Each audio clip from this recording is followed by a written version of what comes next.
Hello, friends, and welcome to Pro Wrestling Throwdown for the week of July 22nd, 2021. I'm Caleb Black. This is Luke the Big Dog Williams, along with our in-studio producer, the mighty Max Fury. Luke, how's your Sunday? It's wrestling day. There's been a shoot ton of things to talk about. There's a lot to talk about today. Max, how is your Sunday, sir? I'm excited. It's going to be a great day. It's going to be a great show. I haven't been excited to talk about wrestling. Yeah. And quite a while. Got a lot to unpack today. A lot. Fans back or everywhere. Oh my gosh. The fans make such a world of difference. But we are going to get right into it today. No filibustering, no wasting time, no saying extra things just to eat up time. No, we're gonna get to the meat. We're gonna get to the meat and potatoes. Yeah, sure. And the big news that is obviously was bound and destined to be at the top of our Rolodex here is hell has officially frozen over. CM Punk has put ink to paper and has signed a contract with All Elite Wrestling. Probably the biggest coup AEW has pulled off yet. So it's no secret that I've been open about my disdain for Punk because he left the wrestling business and this, after the whole thing where he wanted to be the guy who initiated change and blah blah blah. Leaving the WWE wasn't the problem. He could have gone somewhere that would have done something huge for another company. If Punk would have gone to Impact 10 years ago, as he walked out of the WWE, Impact wouldn't be the TNA. It wouldn't be the Impact that it is today. No. It'd be a fully fortified fucking monster. Same Correct. thing, he could have gone back to Ring of Honor. He could have gone to New Japan. He could have gone anywhere. And instead, he decided to go lose 2 fights in the UFC and do some bad horror movies. Right. But that day is over. Yes. Because CM Punk is now back in the game. Also, the timing could not be more perfect with, of course, All Out, or All In, All Out. Yeah. Being in All September out. in Chicago. In the perfect Chicago, place. My birthday weekend. I intend to be there.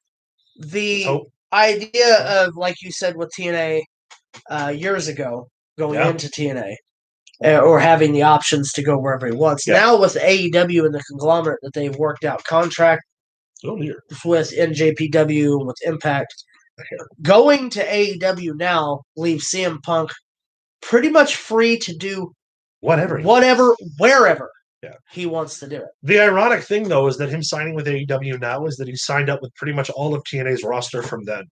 Yes. Christopher Daniels, Kazarian, Christian, Sting.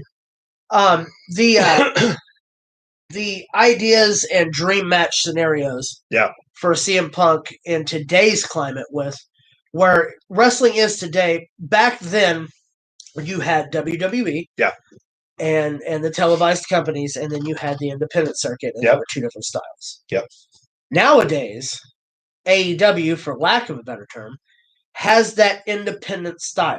Yes, it has that indie show style that made Punk entertaining back then because he was the difference. And has the literal, independent access. Yes. Now you've got all this talent who basically are being that influx of indie talent that is coming into the big companies, especially AEW and Impact, as well as Ring of Honor and NJPW. NWA. Him fitting in here now, in my opinion, would be better now than what it would have been then. Yeah. And that comes off the tail end of that being that Brian hasn't officially signed yet, but is very close to closing a deal with AEW as well. If he hasn't already. Yeah. So now they're not only getting CM Punk, but they're also getting Bryan Danielson, Daniel Bryan, whatever you want to call him, the American Dragon. And it's going to shake up the landscape of AEW, which, let's be fair, they've got a pretty decent track record so far of shaking it up anyway. Well, and also you look at the other talent who have already come in just the last few months. Aleister Black. Andrade, Christian again. Brian Cage. Yeah. Ricky Starks. People who, in any scenario, would be a dream match scenario. Yeah. Because these people's styles would fit CM Punk's style so well. I am really into the idea. And Daniel Bryan's style. I'm really into the idea of CM Punk versus Malachi Black. I think that would. Honestly, I want Andrade and Black again. I want Andrade and Bryan. Andrade that'll be a match that people will have no clue how good it's going to be until it's already happened. When you talk dreams match scenarios, with this being now not so much a dream situation as reality. Yeah. Looking anywhere other than either CM Punk or Daniel Bryan, whichever, taking on Kenny Omega. Yeah. Or Hangman Page if he gets the belts. Or Jericho for that Jericho, matter. I was about to say. Huge. Christian versus money. CM Punk. Yes. Today's climate. Yes. Daniel Bryan versus Christian. Also would be rather enjoyable. Like, that would be, they've got the makings right now to really, really lay in some solid matches and some good stories. Punk and Sting? Oh, don't even play with me like But seriously, though, man, I'm the Second City Savior. You're this vigilante. You're the vigilante Sting. Honestly, I'd like to see Punk give the go to sleep to Orange Cassidy. I said it. I wanted to be the first one to say it. Yeah, no, I want that to happen. I want that to happen a lot. I wonder why. We're not going to talk about it. We're not look, God damn it. All right. Tell the people. Look. Go on, tell the people. Look, I get it. Just gonna tell the people. Y'all have your indie things that you love. I get it. We all get it. We all fucking get it. You've got your dads and your evil ghosts and apparently an Amish guy now, and they're all the rage. First off, he's a demon. And people love him, and that's fine. That's fine. But Sting, at one time, was the head of the table when it came to professional wrestling. He was the biggest star in the business. And I understand that the Sting we have now is not the Sting of yesterday, and I'm willing to accept that. Well, he still looks pretty damn good. But no. Well, but here's you know what you did? I'm not even going to justify talking about it. No. Oh, but I'm going to. You see, here's the deal. Yes, you are correct. For him to be in that is, for you purists, I get it. I can see how it would be frustrating. However, this also shows that Sting, coming in from the 80s and the 90s in that big, we get our shit in, we make that kind of money situation. It's nice to see that a veteran who still has name power and still has drawing power is willing to be like, okay, crowd likes this kid. What harm is it for me? I mean, he put over Seth Rollins. I mean, he's him being in the ring or around the ring with anyone instantly over. Because it's Sting, and you get the Sting rub. And people can say what they want about Sting, whether he's past his prime, whether he's still a better wrestler than you are. Yes. If you're watching this right now, Sting's still way better than you. Also, he still draws. And people still care about the gimmick. It's true. And if he can use that in a positive way for professional wrestling, because let's face it, in this industry, being positive is ridiculous. Well, a lot of guys are positive for a lot of things in this industry. Positivity not being one of them. The Sheik always positive. Yes. Like, no, it's good to see. It's good to see that he's willing to give and I'm willing to accept that. I'm willing to accept that. Here's what I'm not willing to accept. Is that what we do? I know I sound like the old guy in the room, and I get that because I've also done my fair share of comedy bullshit. But there's a way you can do it without taking a piss in my mouth. And phony kicking somebody with your hands in your pockets does not emulate that of a combat sport. That being said, neither does a guy wearing a trench coat and face paint. So I have to take. I understand, too, that like where I stand on it is a little bit different because I totally accept The Undertaker and all the supernatural powers for all of that, too. So I get that there's like a fine line that even I walk as a fan. I just can't get in, especially because I love Orange Cassidy so much when he's not doing the hands in the pocket gimmick. That's my problem. I think that's my hill. That's what I can't get over. Is that he's so good when he's working and when he's moving, and he does the hands in the pockets because the fans like it. And you know what? That dude gets paid to put his hands in his pockets on national TV, so I'm not allowed to bitch about it. But there's a part of me as a fan, there's a small part of me as a fan that dies a little inside every time I see it. That was a public service announcement from no, but back to the Punk and Bryan thing. However, I got a feeling now that like Sting's going to wrestle Danhausen one day, and then I'm going to officially have to stop watching wrestling. Dude, honestly, I'll tell you what. I probably would enjoy seeing that a lot. I listened to his podcast with Jericho the other day. He did the entire podcast in gimmick, and it was great. And Jericho fed into it. Yeah, and it was really Danhausen's very entertaining, and in my head, that's a gimmick that I would have done, and that's a gimmick that is entertaining, and I can see the entertainment value in it. Maybe it's just like that. It's that grandpa in me that still wants it to be the Midnight Express and the Rock and Roll Express. In the beginning, the wrestling gods. There was man. No, in the beginning of the whole gimmick, when I first come across the Danhausen thing, I was like, okay, that's cute. You know what I mean? It's funny. It's an indie thing. But after listening and watching a lot of his stuff and listening to the podcast, not only in gimmick, but the ones where he is out of gimmick. Yeah. The dude's brilliant. Agreed. He tried 100%. He said before the gimmick, when he wrestled as Donovan Danhausen, which is his actual name. Yeah. He was like, I was a bearded, tattooed indie guy. Yeah. And it didn't work. Yeah. And he said nobody could pronounce his name. Yeah. I was going to give up on professional wrestling, and I decided I'm going to give it a month. And I'm going to do this gimmick the way I want to do it. Yeah. And it picked up. And when it picked up, he was able to quit his actual job and be a full-time wrestler who gets paid money. He makes lots of money for his solid gold house and his rocket car. And his blimp. And people sending him monies. Yeah. Punching people in the groin. But the thing is, behind it is the dude, Donovan Danhausen, not Danhausen. Yeah. You can't fault the guy. It's like when they come out and they asked Marilyn Manson, why do you do the things you do on stage? Why are you? Because you're talking about it. And he just looked at him and went like this. Yeah. He's like, money talks. Well, and two, again, Alice Cooper, same way. From the wrestling perspective, he gives all the right answers when he's asked about it. Yes. This is what I get paid for. Yep. This is how I make my money. I wasn't making enough money just being a pure wrestler or being a guy without an extra personality. And to his credit, as we've seen this time and time again, not everybody can pull off a gimmick like that. No. A lot of guys who are brilliant professional wrestlers. Dean Malenko. When you think about Dean Malenko, what do you think? Wrestling. You think one of the best technical wrestlers ever. Has the charisma of a copper penny. Lance Storm, same robots. Yep. The robots. So, obviously Dean Malenko with all of his technical prowess could never do the very good, very gimmick.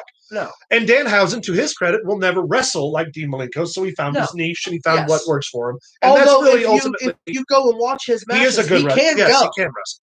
But that's the thing. It's do you want to pay me money to come in here and go? Because I can. Yeah. Because he proved that against Mike Bennett. At Ring of Honor. Not too long ago. Yeah. Or against the Johnson guy that he's been feuding with now, also teamed with PCO, which, by the way, that tag team pairing of Danhausen and PCO is fantastic. Did you know, and I actually think you told me this once before, I didn't realize that PCO was the Canadian that didn't do the job, that didn't want to do the job. Jean-Pierre Lafette. Yeah, and he didn't want to do the job to, who was it? Was it Nash? He didn't no. So they were supposed to do a fuck-off finish so they could come back, and then Michaels was like, no, fuck that. You're going to powerbomb him. You're the champ. You go over. I didn't realize that he was the Canadian. Yeah, he was also the pirate who took the pirate. Bret Hart's jacket. Yeah. He was also a tag team with the Mountie called the Quebecers. Yeah. Who were numerous time tag team champions. But did we cover the fact that Mountie just passed away? The Mountie passed away? Didn't he? No. Oh, I'm thinking of the Patriot. My bad. Yeah. We covered that last show. Okay, good. But yeah, no. How you confuse the Patriot and the Mountie? I have no idea. It's two different countries. I'm going to do that in every episode. But no, the gimmick works. The gimmick works. It makes money. You make money. He is, and I'm not joking, within probably the top 5 most talked about indie guys in the business. He is. I have to accept this as a fact. He is outselling everybody's merchandise on Pro Wrestling Tees. Oh, yeah. Everybody. Did you know that he got kicked out of a Hot Topic for trying to take one of his own shirts? Trying to buy one of his own shirts. That's crazy. Yeah, he also has been thrown out of toy stores during toy hunts and stuff because he goes in his gimmick. Yeah. And it's fantastic. Man has his own coffee out from a company that makes his own coffee. And that's that old school, like, get your name on everything, Yes. fucking sell your shit, sell your shit, sell your shit. It has been on Conan. Yeah. Well, Conan and Friends. Yeah. Conan has also talked to him about doing something in the future. Yeah. Also, you look at the fact he wants to be a cartoon character. He has a cartoon thing that he does. Patreon, he makes... He's on the cover of a comic book. $1 billion on Patreon. Yeah. Him and Warhorse have their own comic books. I mean, respect the hustle.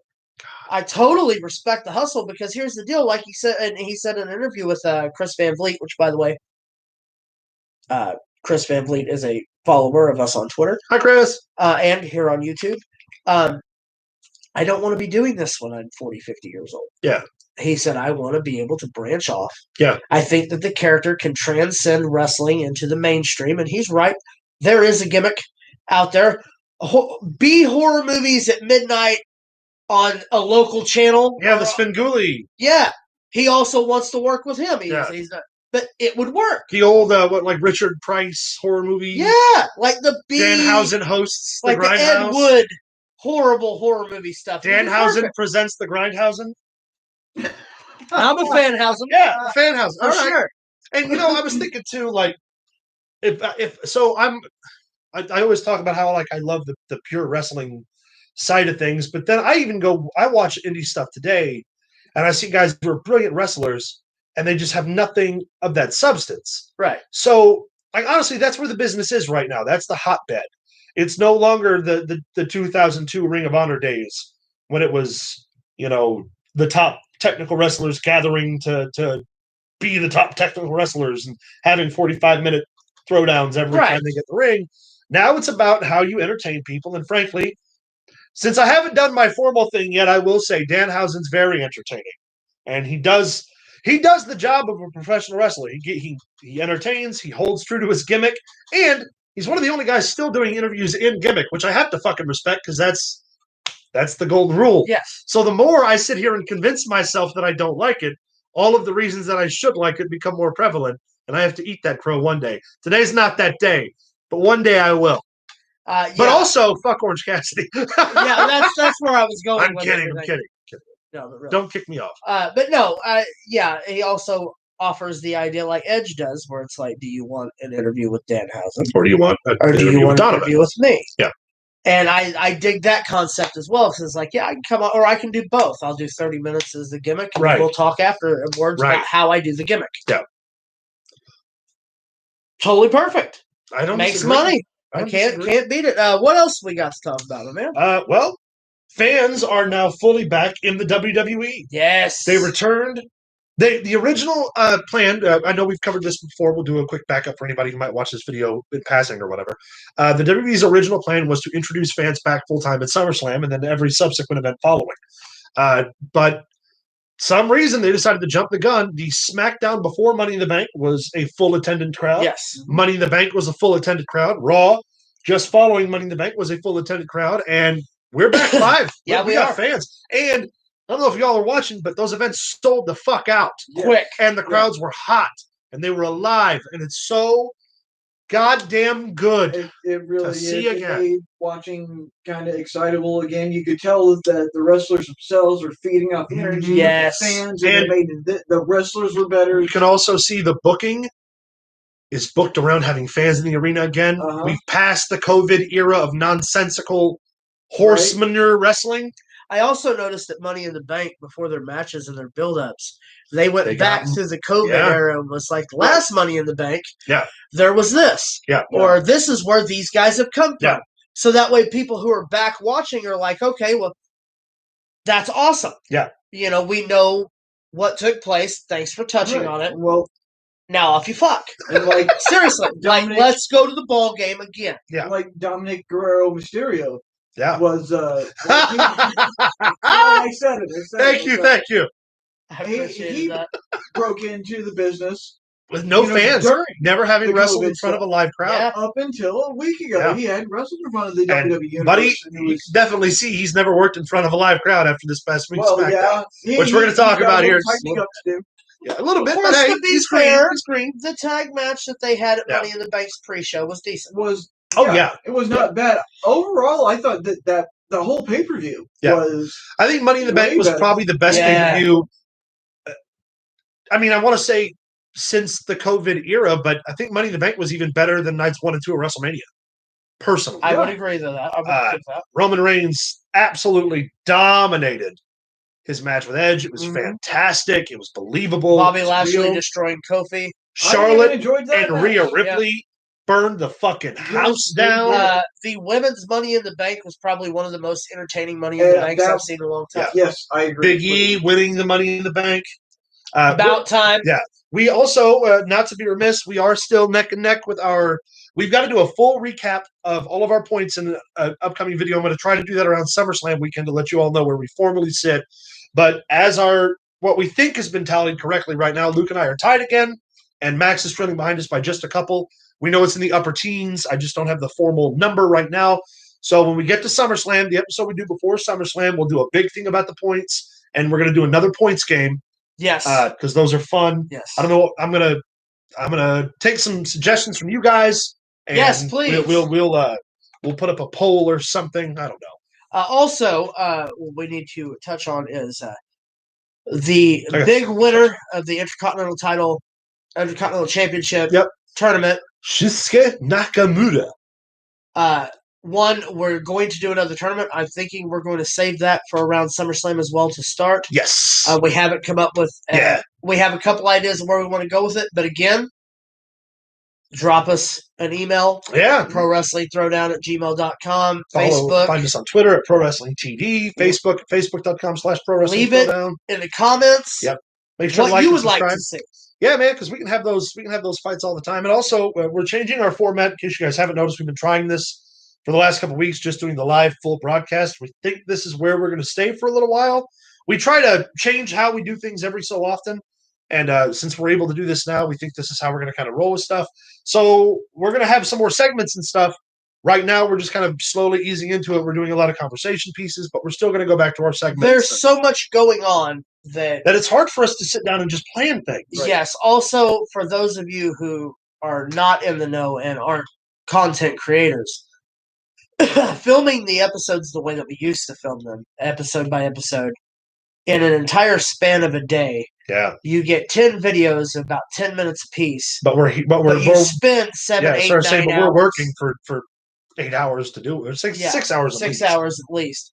It's easier this way. It's topical this way. Also, there's a chat box when we're live, to where you can reach in and actually interact with us.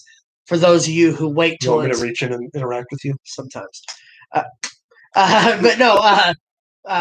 Or when it's done with the live stream, the feed goes on YouTube, so that's where a lot of the people who work during the time we film can see it as well. It's topical, it's to the point, it's live. Well, we can get into a rhythm talking. We don't have to curb our conversation stuff and our arguments and all the stuff we have, behind the scenes and stuff. Now everybody will get to see. So it's also more personable, I think. To go live because we have no safety net. We can't.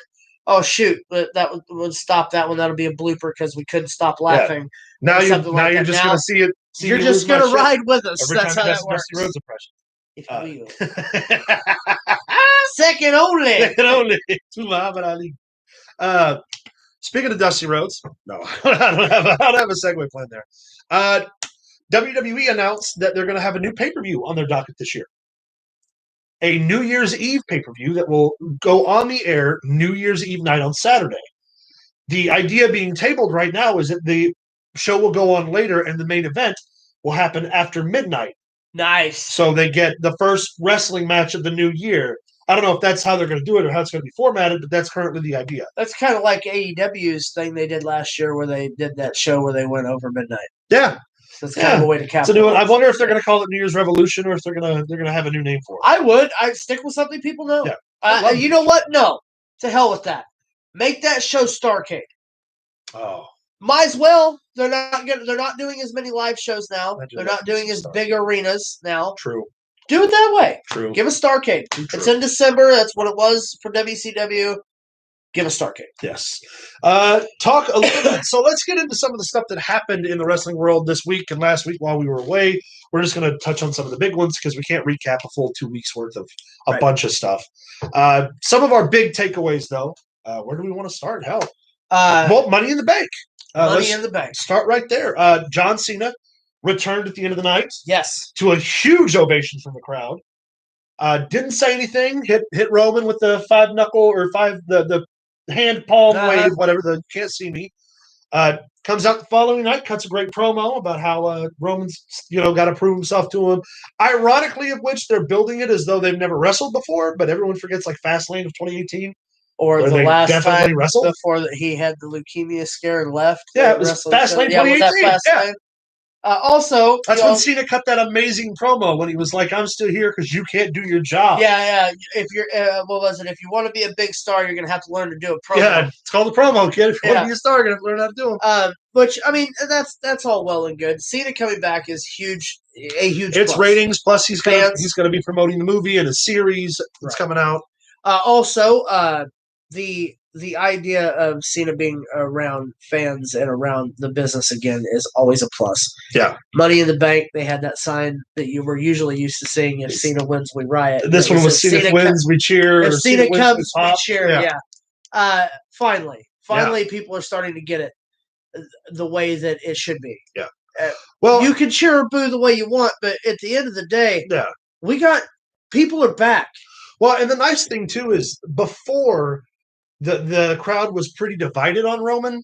Like he was still in that period where he was just getting shoved down people's throats. And they were sick of it, and they were booing him altruistically. Now they boo him because he's a good fucking heel. Yes. So bringing Cena back in to be the white meat babyface against Roman Reigns' giant monstrous heel on the way of putting Roman up against The Rock, right? It's brilliant. It's good booking, and it's good old fashioned good guy versus bad guy, which you don't get a lot of, especially from the main players. Correct. And it's going to be just so good. Also, with Money in the Bank, Nikki Ash does what she's been renamed. Yeah, does what everyone has always said, and that's these people are all fighting at the top of the ladder. Why don't somebody just run up and grab the briefcase? Right. It was so smart. It was so smart. One of the greatest well done. One of the greatest finishes of a Money in the Bank ladder match I've ever seen. Because the people's faces, when she grabbed that briefcase, the wrestlers that were on the ladder, was priceless. Because they're all just kind of looking at each other like... They're all up there fighting. But she ended a ladder match in a realistic ending of a ladder match way. And you really don't see that a lot. Normally, ladder matches are saved for the big spots. And we saw a bunch of them at Money in the Bank. Mm-hmm. Kevin Owens taking the dive through the table. Big E hitting the big ending on Seth Rollins from the ladder. KO, he went through that one ladder, and then he took that, what was it, a power bomb or spine buster or something on the side. Yeah, man. Oh, man, my back. I'll tell you what, before we transition back to Nikki Ash, talking about the men's match, the crowd was really behind Rollins. Oh, yeah. Yeah, they were. I think there's going to start kind of getting away from the Monday Night Messiah thing and letting him just heal it up. That's the thing, is they're going to start cheering him again, and when they do, that's when you're going to get Becky Lynch back. But in the meantime, Rollins has definitively made his choice, and it's going to be Edge and Rollins, which is a match we talked about months ago. Yes. And the Rated R Superstar versus the Monday Night. What was he used to be called in the Shield? The Architect. The Architect. That's right. Versus the Ultimate Opportunist. Yeah, I loved Edge's follow-up promo on SmackDown when he was like, "Look at all the things I've done." When he talked about how he went the distance with Mick Foley, and he speared Edge off. He was like, I can go to that place, but you don't want me to. Right. And it finally wasn't that long, drawn-out, melodramatic Edge promo. We had some of that old, that fire in him. It was very again, you've got the fans back. Yeah, buddy. So he gets to feed off that energy. And just remember, too, this pandemic, I think, hurt him more than it hurt anybody. It really did. Because he came back at the Royal Rumble, in front of a live crowd, do a hell of an ovation, and then... By the time Mania got here, no fans. So now is the period, with the exception of WrestleMania, he's working in front of fans, which is what his plan was this whole last year and a half. Well, not only that, but you also got to look at the fact, like you were saying earlier with Edge, and that's the promos. Yeah, it was a little much, but now you're going to get to see Edge versus Seth Rollins outside of the title picture. Yeah, everything that he's done here recently has been either going for the championship or setting up for a championship match. Now we're actually going to get to see Edge and Seth Rollins with nothing but pride on the line. Yeah. That's where Edge has always excelled. Is in matches where there was something to prove.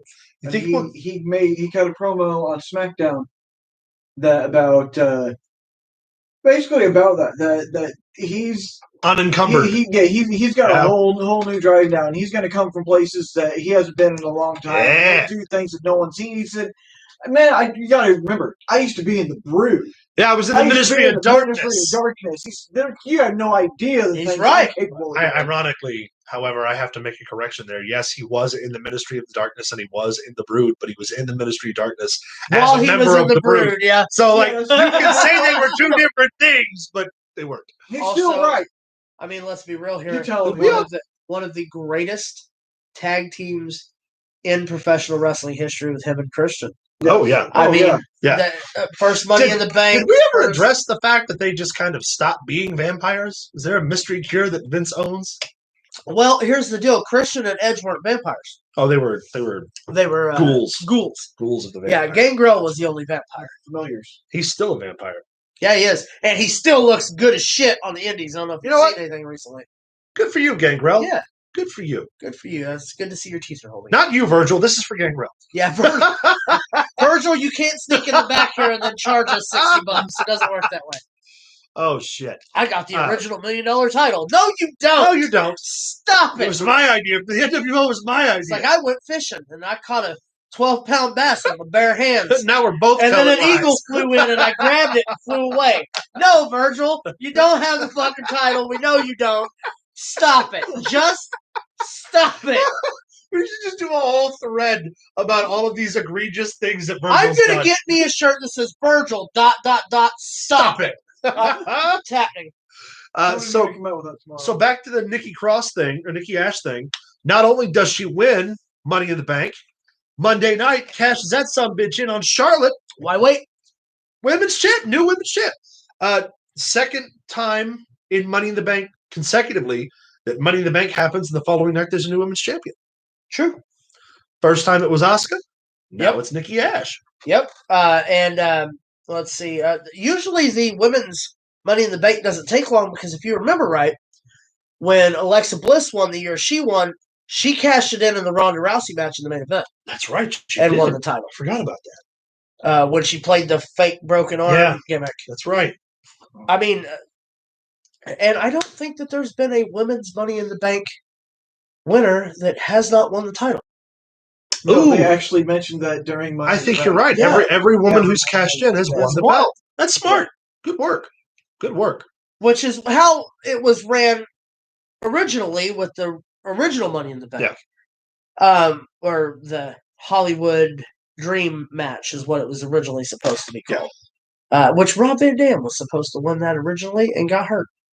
Huh. Did you know that? I did not know that. The original idea for Money in the Bank was a Hollywood Dream match that Jericho and Brian Gutierrez, I can't ever say his last name, had come up with. Vince McMahon, of course, wanted it to be in a briefcase. Yeah. And the original idea was the winner, it wasn't a title shot. The winner was they got one dream to come true that they wanted. Rob Van Dam was supposed to win and say he wanted to bring ECW back. And that's how they were going to bring ECW back. But he messed up his knee. And when he did, out goes Rob Van Dam, in goes Edge, and the rest is history. So then they pencil in One Night Stand anyway. He wins Money in the Bank the following year, cashes it in on John Cena for One Night Stand 2. Yeah. Huh. That is a very good explanation as to why ECW suddenly appeared in 2005. Yeah. Also, Edge, in an interview just the other day I was reading, didn't want to be part of Money in the Bank originally. He had no interest in being part of the ladder match because he had already done so many ladder matches with Christian. He thought that it would be just another ladder match. Talk about him being super fucking wrong. Again, took it, ran with it, cashed it, and now we have its own pay-per-view. Yeah. He was on Angle's podcast a little while ago. Did a great interview. Oh yeah. Well, they're friends, So I mean, it's going to be a good back and forth. You know who their road crew was? There were 4 of them. Angle. Yep. Edge. Yep. Christian. Yep. And Foley. Nope. No. I'll give you one more guess. Rhino. Yep. It's Rhino. Talked about how he never paid for a fucking thing on the road. They also tell that story where they're in Canada and the automobile gets caught on the ice. And Rhino, they can't get it off this icy road, and Rhino gets out and literally lifts the back of it and walks it. Edge talks about the promo that Rhino had given whenever Angle was building his team, and Rhino's like, "I'll bleed for you, Kurt." And that wasn't scripted. He just started talking, and he said the reactions that we have where we think this guy's fucking crazy was completely legitimate because we had no clue what he was going on about. Fantastic. I bleed for you, Kurt. So good. So good. We got to make him understand. Yeah, understand. Got to make him know we ain't playing. No, playing. Touch me again. You pull back a nut. That's right. So good. I love those promos. Stone Cold's bad promos. Even his bad promos were better than half the fucking WWE does now. That's true. And those were just meant to be horrible. That's true. Deborah's cookies. Do you like those cookies? Yeah, I like those. You sure about that? Oh, those cookies are horrible. It's so good. I pretend like I eat them, and my dog won't even eat them. All right. Well, I think we've meandered quite a bit. Why don't we get to one of our favorite segments here? Already? It's time for birthdays. Bullshit. Max, take it away. All right. Birthdays. We're going to go back to July 19th. Jeremy Borash. Jeremy Borash. I love JB. Turned 47. He's so young. He really is. Did you know that he was in like the WCW front office in his early 20s before they went out of business? That's nuts. He was hired to be a ring announcer to replace Dave Pinter. Yeah. Tony Mamaluke. Tony Mamaluke. Turned 44. 44. Wow. Really young. Yeah, younger than I thought he was. Yeah, for sure. Killer Cross or Karrion Cross. Karrion Cross. Now had a birthday. He turned 36 over the week. Wow. That's about right. He doesn't look a man of his later 30s at all. No, not at all. Along with he also loses to Jeff Hardy on Monday Night Raw because that makes sense. We didn't talk about that, but we shared his birthday with Jinder Mahal. Jinder Mahal, how old is Jinder? He turned 35. Young. Wow. Young. And also doing a hell of a job on Raw against Drew. Yes. Remember how we were talking about how he'd make such a great buffer for Drew when he was in the champion? Man, they're killing it. Yeah, they really are. They just need Heath Slater to come back and do a little thing. Yep. Also sharing that birthday was Ho Ho Lun. Turned 34, wrestler from Hong Kong. Oh, nice. Well, I don't know who that is, but happy birthday, Hong Kong. I had heard the name once or twice. Apparently he's real big over there. Okay, nice. Happy birthday to him. So on the 20th, Adam Rose turned 42. 42. Talk about a dude who got out and got gross jacked. He got juicy. He's like Braun Strowman size. Wow. Crazy. That beard? Yeah. Jesus. See, 21st from NXT UK, Fabian Archer. Fabian Aichner. That's exactly what I said. That's exactly what I thought he said. Jesus Christ. Turned 31. Young. Doesn't look young at all. Looks like an older. Wow, good for him. Yeah. Good for you. Would have been the birthday of one Fabulous Moolah. Oh. Lost her back in 2007. People can say what they want about Moolah, but the women's division would be absolute shit without her. I agree. Nothing. It wouldn't, may not even exist. I don't agree. I don't agree with the shit. She had unscrupulous business tactics, but those business tactics are what introduced, with the exception of the few women's wrestlers who were used as special attractions, was the fucking cornerstone of women's wrestling becoming something more legitimate. You can't wipe out the body of work due to circumstances. Did you know that the street she lives on, when they built her house, there wasn't a street there. So she literally lives on Moolah Drive. Nice. Nice. Sharing that birthday would be Akira Tozawa, turning 36. Oh, wow. Yeah, he's older than I thought he was. I just saw a throwback picture of him from St. Louis Anarchy in 2004 where he wrestled Gary J. Yeah. When they were both kids. Yeah, young. Also, Kenny King from ROH. Kenny King. Turned 40. Probably one of the only guys that Jim Cornette hates as much as he hates Kenny Omega. Also, Kenny King was a alum for Tough Enough. Yes, he was. Happy birthday, Kenny King. Yes. Also, Fandango also turned 40. Fandango. And also sharing that birthday on the 22nd is one HBK Shawn Michaels. Yes. Hey. Turned 56 years young. Wow. Go for it. Happy Happy birthday, HBK. Sad part is, at 56 years old, he can still probably work circles around half the Jesus roster. Christ, he's so good. Bald. That's because that one eye just leads him around in a circle the whole time. It could be. I didn't say that. He said that. Yeah, yesterday, who celebrated birthdays? Tori Wilson turned 46 years young yesterday. Tori Wilson's 46 years old. Yes. That tracks, Wow, buddy. it does That track, tracks. but man, it makes me feel old as shit. Wow, okay. She still look good. Church house. Oh, it looked good. Zach Savory Jr. Okay. And JPW guy. And JPW and ROH turned 34. 34. Just never mind. Happy birthday, Zach. I'll be good. Angelo Dawkins turned 31 yesterday. Nice. Still rather young. Papa Doc. Mm-hmm. Okay. Real young. Street Profits? Yes. All right! Yes.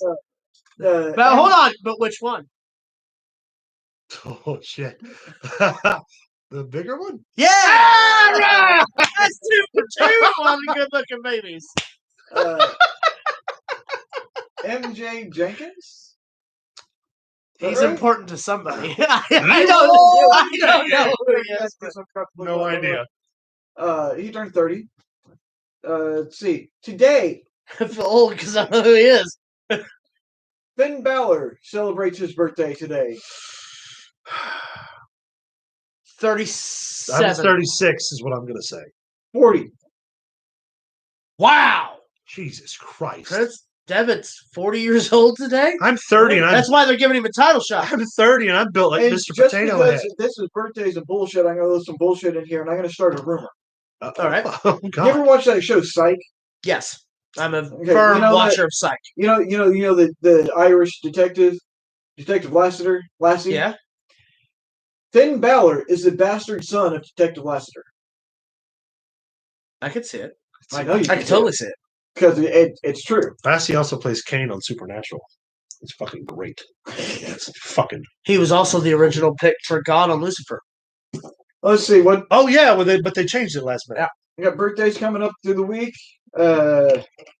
Tomorrow, Roderick Strong will turn 38. Roderick Strong, Roddy. Happy birthday coming up to I him. thought he was older than that. No, Marty Skrull Okay. will turn 33. He's only 33 years old. you're a bad person, Marty. And Tessa Blanchard will turn 26. Yeah, she will. You're not a nice person either, but you're not as bad as Marty Skrull. Tessa Blanchard. Happy Also, birthday. Carriage House. On the 27th would be the birthday.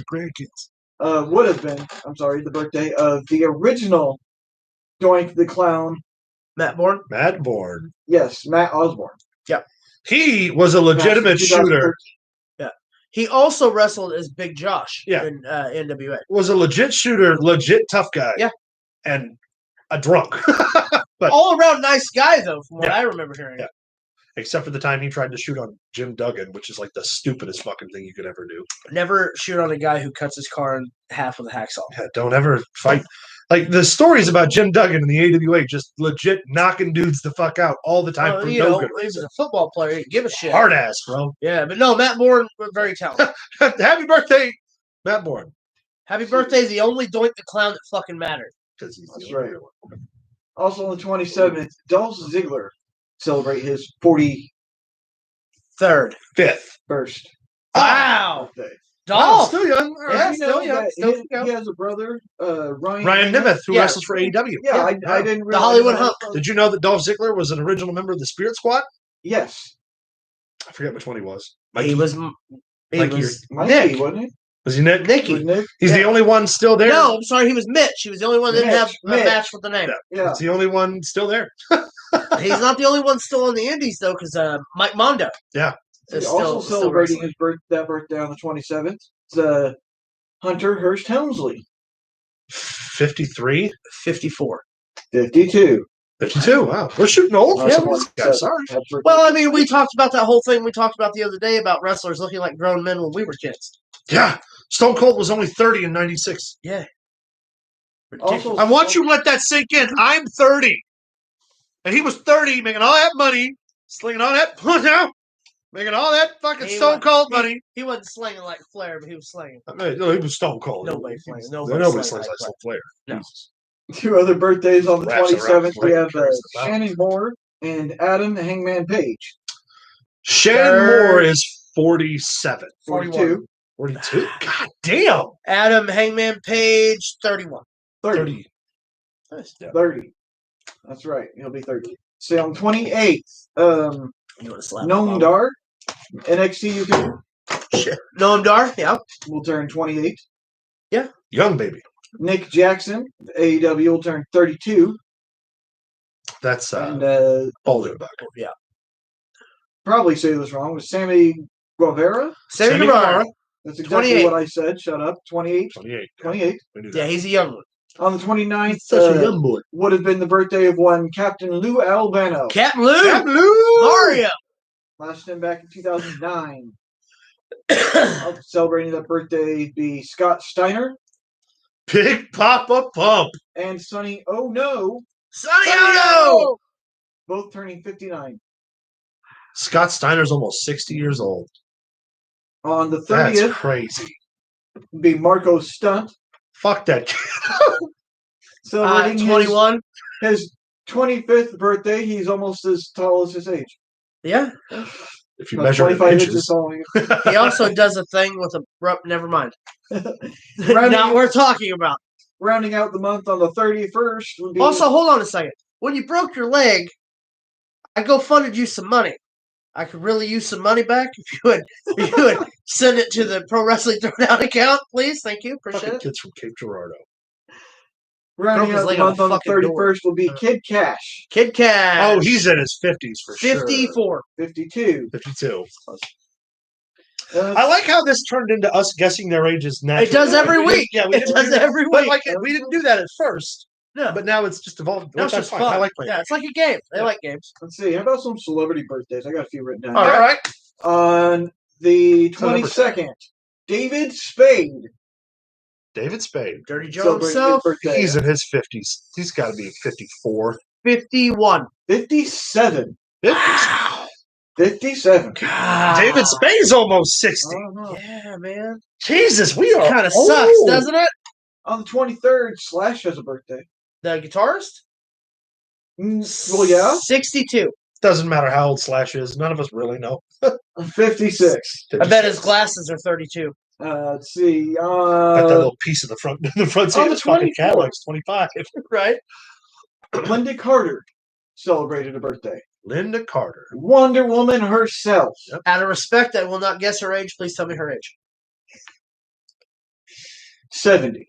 Yeah, that's about right. Wow. Hey, she's still looking good. I would have said 68. Her cameo in Wonder Woman at the end of it was so awesome. Yes. They talk about the greatest Amazonian warrior to ever live. It was a nice little Nice little nod, yeah. See, also on the 24th would have been yesterday, would have been the anniversary of Amelia Earhart's disappearance in 1939. She flew into the Bermuda Triangle. Well, no, we had a plane go not that long ago with a whole board full of people, and no one ever found the plane. So I mean, was it like flight 147 or whatever it was? Like that. We all remember, dude. They just stopped talking about it. Oh my God, President! Look over here. They just stopped talking. Mr. Fuchs, I literally had forgotten about it until just now. That's crazy. Horrible. And also, the 24th was the anniversary of 1998's Saving Private Ryan. Classic. 23 years ago. It's on my list of epics. Yes, great. Classic. Killer twist if you've never seen it. Gave birth to a lot of great careers. Boosted ones that are already there. Yeah. Also, a lot of really, really good war movies come out right after that hit. Yeah. Because like We Were Soldiers. Soldiers, War. Yeah, really good stuff. Black Hawk Down. Oh, man. Yeah, a lot of really good ones. Anything with Tom Hanks, it box office gold, except for the only one movie that doesn't really even exist because we won't talk about it. It's like his first. I said we're not talking about it. Terrible. I said we're not talking about it. Remember technically that wasn't his movie because he wasn't the star. He was the drunk uncle on All in the Was it All in the Family? No, not All in the Family. I want to say it's Growing Pains, but it's not Growing Pains, right? No, it was. He's the alcoholic uncle. It's Family Ties. Family Ties. That's right. It was the one with Michael J. Fox. Yeah, when he shows up and he drinks the bottle of vanilla. Yeah, because you can get a buzz off that. Which, for those of you who didn't know that, PSA announcement: do not do that while you're at home. There's children that kind of sometimes watch our shit, so I mean, so you can be potty mouth, just don't drink vanilla. It's just like baking a cake inside your body. I don't know why I'm advocating for alcoholism. We're totally getting thrown off YouTube. This is gonna happen. And then let all the nonsensical shit that I've said so far go. I don't think this is going to be the one. Well, I mean, there was a couple Eddie Guerrero comments that I made that were never shown. Oh, are the Owen Hart? Yeah, we talk about it. But that's my birthdays and bullshit. What else we got? Well, happy birthdays, happy bullshits. Yeah. Jay White showed up at Slammiversary. Eyed down the Bullet Club. We didn't talk about that. Also, it's a shame that Impact isn't on the higher level, too, because they didn't talk about the fact that Impact ran a pay-per-view the night before Money in the Bank. Right. And that's not the first time Impact's done one. They've run a show on Saturdays before WWE shows. If this were 10 years ago, that'd be a huge conversation piece. Yeah. Impact fell so far off the freaking radar. Yeah, well, here's the deal. When Impact, and I know that it's great for business, and don't get me wrong, I'm not dogging it, but when Impact decided that they were going to start pushing the AEW champion on their show, it really lowered the quality of Impact in my mind. The thing that hurts them... That's just me. Like we've talked about before, we see a lot of Omega on Impact, but we don't see any Impact stars storming the gates on AEW. Right. And I'd like to think they're saving that for something, but it does them no fan service at all. Correct. None at all. There's nothing positive in this for Impact except for the fact that Kenny Omega sometimes shows up and sometimes draws ratings. Correct. And that's just not a position that I would have put my company in, but then again, I don't run the show. But, I mean, we are going to get some cool stuff out of it. So, I mean, in the long run, it will work itself out. We're coming close to an hour here. I want to talk a little bit about heels, too. Yes. So the trailers have been dropping. Stephen Amell's new show. Stephen Amell was the star of The Arrow on CW. Has a new show about being the son of is the Arrow. Yes. Well, he's dead now as the Arrow. The Arrow's dead. Shut your mouth. Sorry, he died. Spoiler alert for everyone who hasn't seen it. It's not the future. Season finale's been over. Season finale happened like 2 years ago. You got time to watch it. It's the same argument. But it was in the future, so it hasn't happened yet. All right, well, first off, I'm going to drop some knowledge, and that's Bruce Willis in the movie The Sixth Sense is already dead. Sorry to ruin it for everybody. Sorry to ruin it for everybody. He's dead the whole time. What are you doing? Stop it. My cat's just invading, trying to get under that door. It's pissed at because I ruined The Sixth Sense. Heels has dropped the trailer. Here's already my takeaway, right? It's the sons of a former professional wrestler who I guess was big in his time, and they're creating a little territory in this town, and they're going to draw a bunch of big crowds for it, and blah, blah, blah, blah, blah. By having the brothers work each other. Well, here's the thing. The trailer looks good, the trailer does but there are certain things they're already doing that bother me. For instance, when they talk about the not Stephen Amell's brother, and he's like, well, people cheer for me. And Stephen Amell says, well, they cheer for the character. It's a gimmick. First mistake. First mistake. It's not saying character and not gimmick. Yes. Second mistake. I agree. Second mistake. If you're gonna be legit about it, I'm assuming she's a mother character and she's yelling at the valet and she's like, the locker room's for wrestlers, not valets. That may have been the case in the 80s. Not today. Not today. Valets are in the locker room just as much part of the gang. Most of them write the show. All of those are just like little things. When he was talking about, I haven't finished writing the script yet. You're booking the card. Yeah, it's not a script. He's booking the card. Your script is you tell the wrestlers what you want them to say, and they go out there and say it, or they go out there and do it. Agreed. I didn't catch that one. Yeah, so just little things about the terminology. It's very much. Remember in The Wrestler when they're going over the matches in the beginning of the movie, the Mickey Rourke movie. For those of you who don't know what I'm talking about, and they talk about bringing him in the hard way, and they make such a profound statement about it. And I understand they're trying to get the terminology together and make it presentable in that fashion, but they did the opposite here. They didn't get any of the terminology right. I think the difference between the two, the reasoning behind a lot of this, and it's just me going off an opinion, is The Wrestler was meant to be in your face. Yeah. Well, that was my point. Yeah, and the TV show is more an actor who is a professional wrestling fan who doesn't really know a lot of the inner working kind of situation, and that's where the character thing comes from. Yeah. And the valets, like, if you do your research, sure, you're going to come up with valets don't. Many wrestlers like valets don't belong in the locker room. There was a time. There was a time even as recent as 10, 15 years ago where that might have been the case too. But since the 1920s, that ain't the deal no more, man. But I am excited. Obviously, any eyes on wrestling is good for the wrestling business. Yes. We can't fucking deny that fact. Young Rock draws huge ratings. It gets people talking about classic wrestling. This will also lead Stephen Amell. He'll be able to do some spots here and there. Well, you got the Hogan movie coming out. Yeah. Here recently. Oh, yeah. Chris Hemsworth playing. Yeah. I really want to know who's playing Macho Man. That's all I want to know. I hope it's the dude that does it on the TV show The Young Rock because he's fucking amazing at it. I am interested because, Heels has, from what I remember, Dolph Ziggler has a character in it. Yes. Punk has a character in it. Cody Rhodes has a character in it. So I'm really interested to see kind of where the real wrestlers are going to be. And, the stuff we'll be able to kind of pick up on by watching it. I just hope to see the Black Machismo. Oh, yeah. Macho Man. Sonny, what are you doing? You don't do me, I do me. You don't do me, I do me. You and I. Woo! It's one of the best Impact segments. I watched it the other day on YouTube. So good. You don't do me, I do me. Flair losing his mind. Fantastic. So good. So good. Well, guys, that's really all we got today, unless anybody else has anything pressing.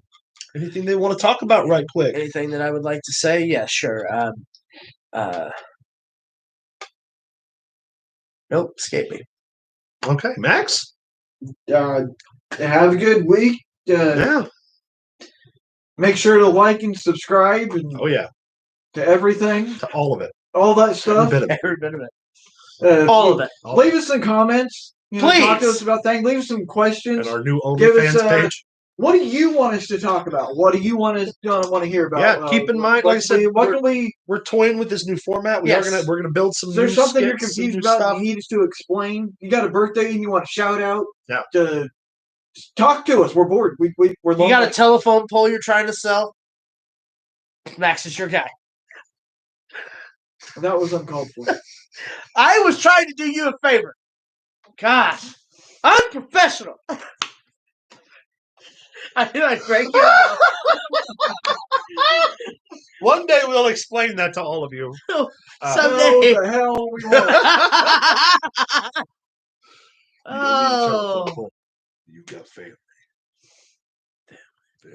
All right, y'all. Well, thank you so much for tuning in today. We'll see you again next week. Like I said, we're going to have some new segments. We're going to be promoting things. We're gearing up for SummerSlam. We're going to do the points, some stuff with that. We're going to talk about Anna Fight Underground's event coming up on August 21st in a future video. So stick with us. Take a shirt off. That's not going to happen. It might happen.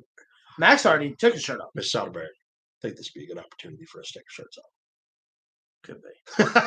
All right, guys. Make sure to like and subscribe here in the YouTube universe. Leave us a comment down below about some of the content you'd like to see. Follow us on Facebook at facebook.com/ProWrestlingThrowdown. Follow us on Twitter at ProWrestlingTD.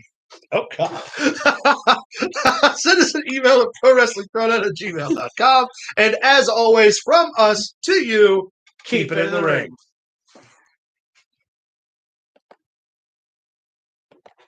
I just want to